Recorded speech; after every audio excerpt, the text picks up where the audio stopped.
In September of 1940, a young Polish officer made a decision that defied every instinct of human survival. Rather than fleeing to safety or hiding in the shadows, he deliberately walked into the hands of the Gestapo, allowing himself to be captured and transported to the most notorious death camp in Nazi-occupied Europe. His mission was simple to describe but impossible to comprehend: infiltrate Auschwitz, organize resistance from within, and send intelligence to the outside world. What followed was a story of courage so extraordinary that it remained buried in classified files for decades after the war ended. This was not an isolated act of heroism. Across occupied Europe, from the frozen forests of Poland to the sun-baked hills of France, ordinary people were making extraordinary choices. They were teachers and social workers, jazz musicians and codebreakers, housewives and diplomats. What united them was not their background or their nationality, but their willingness to risk everything for a cause greater than themselves. These were the forgotten heroes of World War II, and their stories will leave you questioning what you would have done in their place. The names you know from this war are the generals and politicians, the famous battles and turning points that shaped the course of history. But what if I told you that some of the most decisive moments of the war were carried out by people whose names never appeared in newspapers, whose faces were never seen on propaganda posters? What if the difference between victory and defeat came down to a handful of individuals who chose to act when everyone else chose to look away? Today, we're going to uncover 3 stories that will change how you think about courage, sacrifice, and the power of individual action. We'll meet a man who voluntarily entered hell to document its horrors, a woman who smuggled thousands of children to safety while the world turned a blind eye, and a network of female spies who operated in the shadows with nothing but their wits and an unshakable belief in freedom. These are not the stories Hollywood makes movies about. These are the stories that were deliberately forgotten, buried under layers of political convenience and national mythology. But before we dive into these incredible accounts, let me give you a sense of just how dangerous and desperate the situation was in occupied Europe. By 1940, Nazi Germany controlled territory stretching from the Atlantic coast of France to the gates of Moscow. Resistance meant death, and not just for the resistors themselves, but for their families, their neighbors, their entire communities. The Nazis had perfected a system of collective punishment that made heroism a decision that could condemn dozens of innocent people to execution. Yet despite these overwhelming odds, despite the machinery of terror that the fascists had constructed, ordinary people continued to choose resistance. They chose it knowing the consequences. They chose it knowing the odds. They chose it because they understood something that we often forget in our comfortable modern world: that there are moments in history when doing nothing is not an option, when survival without honor becomes a fate worse than death itself. Our first story takes us to the heart of Nazi-occupied Poland, where Witold Pilecki was serving as a cavalry officer in the Polish resistance. The date was September 19th, 1940. Warsaw had already fallen. The Polish government had fled into exile, and the brutal machinery of the Holocaust was just beginning to reveal its true scope.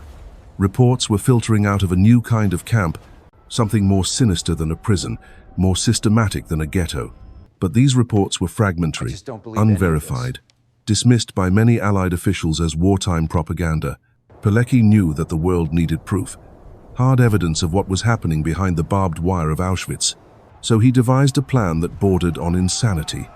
He would allow himself to be captured in a routine roundup of civilians, transported to the camp, and from inside those walls, he would build a network of resistance and intelligence gathering. The mission required him to abandon his family, his freedom, and very likely his life, all for the chance to bear witness to atrocities that the world refused to believe. The plan unfolded with terrifying precision. On September 19th, Pilecki deliberately walked into a German street roundup in Warsaw. He carried false identity papers identifying him as a common criminal, knowing that political prisoners were often executed immediately while criminals were sent to labor camps. The ruse worked. 2 days later, he found himself on a cattle car bound for Auschwitz, packed in with hundreds of other prisoners, breathing through cracks in the wooden walls as the train carried them toward an uncertain fate. What Pilecki discovered inside Auschwitz exceeded even his worst expectations. This was not simply a prison or even a labor camp. It was a factory of death, designed with industrial efficiency to strip human beings of their dignity, their hope, and ultimately their lives. Prisoners died from starvation, disease, random executions, and increasingly, from the gas chambers that were being constructed with methodical precision. The scale of the killing was beyond comprehension, yet it was happening in secret, hidden from the world behind walls of concrete and barbed wire. But Pilecki had not come to Auschwitz to die. He had come to fight, and fight he did.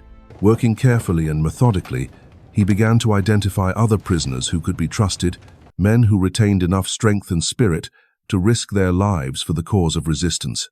Together, they formed what became known as the Union of Military Organizations, a secret network that operated within the camp itself. The organization's activities were extraordinary in their scope and daring. They sabotaged German equipment, assassinated Nazi informants who betrayed fellow prisoners, and most importantly, they gathered detailed intelligence about the camp's operations. Pilecki documented everything: the layout of the facilities, the daily routines of the guards, the location of the gas chambers, the number of people being murdered each day. This information was smuggled out of the camp through a network of contacts, eventually reaching the Polish government in exile and Allied intelligence services. The reports that emerged from Pilecki's network were among the first detailed accounts of the Holocaust to reach the outside world. They described the systematic murder of Jewish prisoners, the medical experiments conducted on living subjects, the deliberate starvation and brutalization of inmates. These reports reached London as early as 1941, providing the Allies with clear evidence of Nazi war crimes, more than a year before similar intelligence began arriving from other sources. Yet even as Pilecki risked his life to gather this evidence, the response from the outside world was devastating in its inadequacy. Allied officials questioned the reliability of the reports, suggested that the numbers were exaggerated, argued that military resources could not be diverted to rescue missions. The intelligence was filed away, treated as one source among many, while the killing continued on an industrial scale.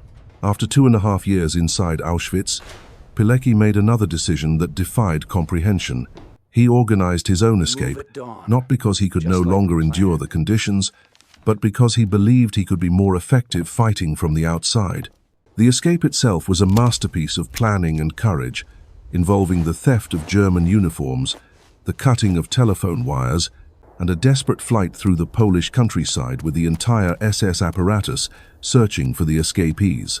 Freedom should have been the end of Pilecki's story, but it was barely the beginning. His escape from Auschwitz was followed by continued service in the resistance, participation in the Warsaw Uprising, and ultimately, a post-war fate that was perhaps more tragic than anything he had endured in the camp itself. The communist government that took control of Poland after the war viewed Pilecki as a threat, a symbol of the non-communist resistance that they were determined to eliminate. In 1947, he was arrested by the secret police, subjected to torture and show trials, and eventually executed as an enemy of the state. His story was buried, his heroism erased from official histories, his sacrifice forgotten by the very nation he had risked everything to serve. This deliberate erasure of Pilecki's story reflects a broader pattern that affected countless heroes of the resistance movement. The post-war world had little room for moral complexity, for stories that did not fit neatly into national myths or political narratives. The heroes who had fought fascism found themselves facing new forms of tyranny, their wartime courage becoming a liability in the emerging Cold War landscape. But Pilecki's story was not unique in its tragic aftermath. Across Europe, the very people who had risked everything to preserve freedom were being silenced, marginalized, and in many cases, eliminated by the governments they had helped bring to power. This systematic forgetting was not accidental. It was a deliberate policy, a rewriting of history that elevated certain types of heroism while burying others. The grand narratives of national liberation had no place for individuals whose loyalty transcended political boundaries, whose moral courage operated outside the framework of state-sanctioned resistance. These were stories too complex for propaganda, too morally challenging for simple celebration. But while men like Pilecki were operating inside the concentration camps, another form of resistance was taking shape in the cities and countryside of occupied Europe. This resistance was quieter, more subtle, but no less dangerous. It was carried out primarily by women, and its goal was not to gather intelligence or sabotage military installations, but to save lives, one child at a time. The woman at the center of this story was Irena Sendler, a Polish social worker whose small stature and gentle demeanor masked a determination that would ultimately save more lives than entire military units. In the summer of 1940, as the Nazis were constructing the walls that would seal the Warsaw Ghetto, Sendler was quietly developing a network that would become one of the most effective rescue operations of the entire war. The Warsaw Ghetto was designed as a death trap, a holding pen where over 400,000 Jewish residents were crammed into an area of just over 1 square mile. The conditions were deliberately horrific, with families of 8 or 10 people sharing single rooms, food rations calculated to ensure slow starvation, and disease spreading unchecked through the overcrowded streets. The Nazis intended for the ghetto to serve as a way station, a place where Jewish families would be weakened and demoralized before their final transportation to the extermination camps. But Sendler saw something else in the ghetto's walls. She saw an opportunity. As a social worker with the city's health department, she had official permission to enter the ghetto to monitor sanitary conditions and control the spread of infectious diseases. This bureaucratic cover gave her access that few other outsiders possessed, and she used it to begin the most audacious rescue operation of the war. The plan was breathtakingly simple in concept, but terrifyingly complex in execution. Sendler and her growing network of accomplices would smuggle Jewish children out of the ghetto, provide them with false identities and Christian families willing to hide them, and maintain secret records that would allow surviving parents to reclaim their children after the war. Each rescue required split-second timing, nerves of steel, and the cooperation of dozens of people, any one of whom could betray the entire operation with a single word. The methods they used read like something from a spy novel, yet they were all too real. Babies were sedated and hidden in toolboxes, their cries muffled as they were carried past German guards. Older children were taught Christian prayers and given false names, then walked out through cemetery gates that connected to the Aryan side of the city. Some were smuggled through sewage pipes, others in potato sacks, still others in coffins alongside the bodies of the dead. Each rescue was a masterpiece of improvisation and courage.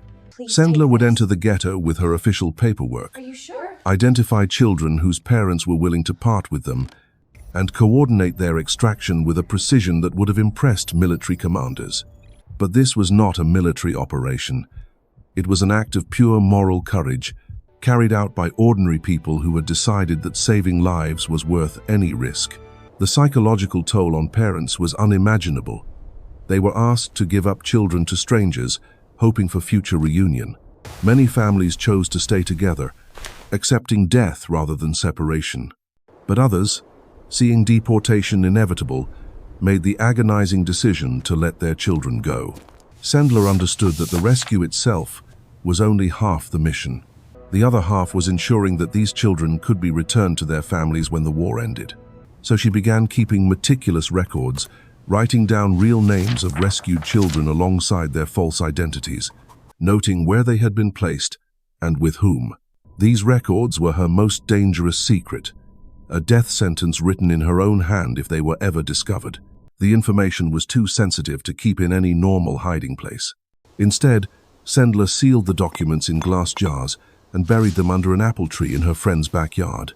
The jars contained names of over 2,500 children, each name representing a family torn apart by war. A child saved from certain death, a parent's desperate hope for the future. For 3 years, this operation continued with remarkable success. Children disappeared from the ghetto and reappeared in convents, orphanages, and private homes across Warsaw and beyond. The network grew to include nurses, teachers, priests, and dozens of ordinary citizens who risked their lives daily to maintain the deception. They forged documents, coached children in their new identities, and created elaborate cover stories to explain the sudden appearance of new family members. But in October of 1943, the operation came to a devastating end. Someone, somewhere in the network, had been compromised. The Gestapo arrived at Sendler's apartment in the pre-dawn darkness, breaking down her door and dragging her from her bed. The arrest was the beginning of a nightmare that would test every ounce of courage she had developed during her years in the resistance. The interrogation that followed was brutal beyond description. The Nazis were not interested in the children themselves. They were interested in the network, the names of accomplices, the location of records. They broke her legs and feet, shattered her arms, subjected her to torture techniques designed to extract information while keeping the victim conscious and coherent. For weeks, Sendler endured agony that defied human endurance, yet she revealed nothing. Not a single name, not a single location, not a single detail that could compromise the children she had saved. The sentence, when it came, was death. Sendler was scheduled for execution, her name added to the daily list of prisoners who would be shot at dawn. But on the morning of her scheduled execution, something extraordinary happened. A guard appeared at her cell, unlocked the door, and led her not to the execution yard, but to freedom. Her colleagues in the resistance had managed to bribe the guard, using money collected from across the network to purchase her life. Even in freedom, Sendler's work continued. She spent the remainder of the war in hiding, her identity compromised but her mission unchanged. When Warsaw finally fell to Soviet forces in 1945, one of her first acts was to dig up those glass jars, to unearth the names and identities of the children she had saved. The task of reunion began immediately, though it proved to be heartbreaking in its own way. Most of the parents were dead, murdered in Treblinka or other extermination camps during the final liquidation of the ghetto. The children Sendler had saved were alive, but they were orphans, their families erased from the earth. Yet the rescue had succeeded in its fundamental goal. These were children who grew up, who had families of their own, who carried forward the memory of parents who had loved them enough to let them go. Sendler's story should have made her one of the most celebrated heroes of the war. Instead, like Pilecki, she found herself on the wrong side of post-war politics. The communist government of Poland had no interest in celebrating the heroism of someone who had operated outside official party structures. Her story was buried, her accomplishments minimized, her name erased from official histories. For decades, Irena Sendler lived in obscurity, working as a nurse and raising her own family, while the children she had saved grew up across Poland and beyond. It was not until the 1,990 seconds when a group of American high school students stumbled across a brief mention of her story that the full scope of her heroism began to emerge. These students, working on a school project about Holocaust heroes, discovered that this forgotten Polish social worker had saved more Jewish lives than Oskar Schindler. Yet her name appeared in no history books, no monuments commemorated her actions, no films told her story. The rediscovery of Sendler's heroism sparked a broader recognition of how many stories had been lost, how many heroes had been forgotten. Her rescue of 2,500 children was not an isolated incident, but part of a vast network of resistance that operated across occupied Europe, carried out by people whose names we will never know, whose courage we are only beginning to understand. But while Sendler was orchestrating her rescue operations in the Warsaw Ghetto, another form of resistance was taking shape in the shadows of Nazi-occupied France. This resistance was carried out by women who had volunteered for the most dangerous assignment imaginable. They were agents of the Special Operations Executive, Britain's secret organization tasked with setting Europe ablaze from within. These were not soldiers in any traditional sense. They were mothers and teachers, shop girls and aristocrats, united by their willingness to parachute into enemy territory, with nothing but forged papers, a radio transmitter, and the slim hope that their cover stories would hold under interrogation. The life expectancy of an SOE agent in occupied France was measured in months, not years. Of the 39 women sent into France by the organization's F section, 16 would never return home. They would die in concentration camps, face firing squads, or simply disappear into the night, their final moments known only to their executioners. Yet they continued to volunteer, continued to board those black-painted aircraft that would drop them into a landscape where every face could belong to an informant, every knock on the door could signal betrayal. Among these women was Violette Szabo, whose story reads like something from a thriller novel, except that every word of it was real. Born to a French mother and English father, Violette possessed the linguistic skills and cultural knowledge that made her invaluable to the resistance. But what truly set her apart was her motivation. Her husband, Etienne Szabo, had been killed fighting with the Free French forces in North Africa. She had a young daughter at home in London, a comfortable life that she could have maintained throughout the war. Instead, she chose to honor her husband's memory by carrying on the fight that had cost him his life. Her first mission into France was a remarkable success. Dropped near Cherbourg in April 1944, she established contact with resistance networks, coordinated supply drops, and helped organize sabotage operations that would prove crucial during the D-Day landings. For weeks, she moved through the French countryside with a confidence that bordered on audacity.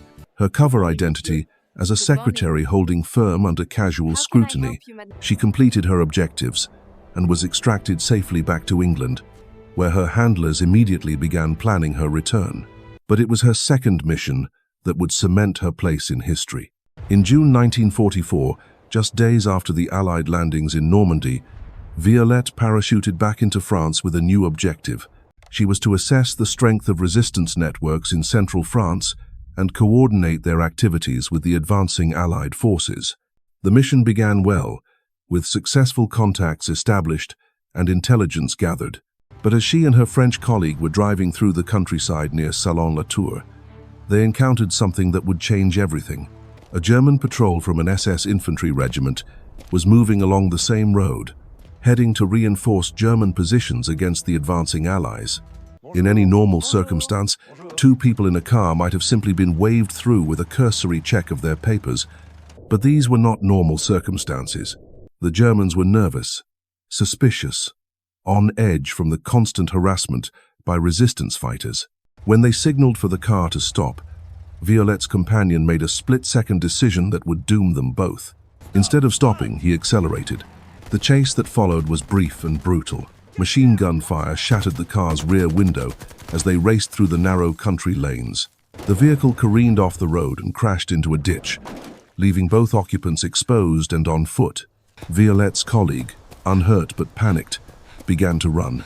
But Violette had been wounded in the arm by the German gunfire, and her weak ankle, an old injury from her youth, gave out as she tried to flee. What happened next has become the stuff of legend, though the truth is perhaps more extraordinary than any legend. Instead of surrendering immediately, Violette turned to face her pursuers. Armed with nothing but a Sten gun, she opened fire on the approaching German soldiers, buying precious time for her colleague to escape. She held them off for nearly an hour, moving from position to position, her accurate fire keeping an entire patrol at bay. The Germans, frustrated by their inability to advance, called for reinforcements. When Violette finally ran out of ammunition, she was surrounded by dozens of soldiers, all of them wary of the small woman who had single-handedly disrupted their entire operation. Her capture marked the beginning of an ordeal that would test every ounce of courage she possessed. The interrogation began immediately. The Germans knew they had captured someone important, someone whose knowledge could compromise resistance networks across central France. For days, they subjected her to questioning that grew increasingly violent as her silence persisted. They threatened her daughter, promised her comfortable imprisonment if she cooperated, alternated between brutality and false kindness in their attempts to break her resolve. Through it all, Violette revealed nothing. When it became clear that conventional interrogation would not succeed, she was transferred to Fresnes prison outside Paris, then later to Germany itself. The journey east was a nightmare of overcrowded cattle cars, sporadic food, and the constant fear of Allied bombing raids. But even in these conditions, Violette maintained the morale of her fellow prisoners, organizing small acts of defiance, sharing what little food she had, refusing to let the Germans see her spirit broken. Her final destination was Ravensbrück, the concentration camp designed specifically for women. Here, she was reunited with two other SOE agents who had been captured earlier, Denise Bloch and Lillian Rolfe. The three women, representing the cream of British intelligence operations, found themselves reduced to slave labor, working in the camp's factories while slowly starving on rations calculated to ensure gradual death. Yet even in Ravensbrück, their resistance continued. They sabotaged production quotas, maintained communication with other prisoners, and kept alive the hope that somehow they might survive to see liberation. Violette, despite her own suffering, became a source of strength for other inmates, her refusal to despair serving as an inspiration to women who had lost everything. These stories of Witold Pilecki, Irena Sendler, and Violette Szabo represent thousands of others who chose courage when the world chose silence. They remind us that heroism is not reserved for the famous or the powerful, but lives in the hearts of ordinary people who refuse to accept that evil is inevitable. Their names may have been forgotten by history, but their legacy lives on in every act of moral courage, every choice to stand up rather than stand by. The next time you face a moment that demands you choose between comfort and conscience, remember these forgotten heroes and ask yourself, what would they have done?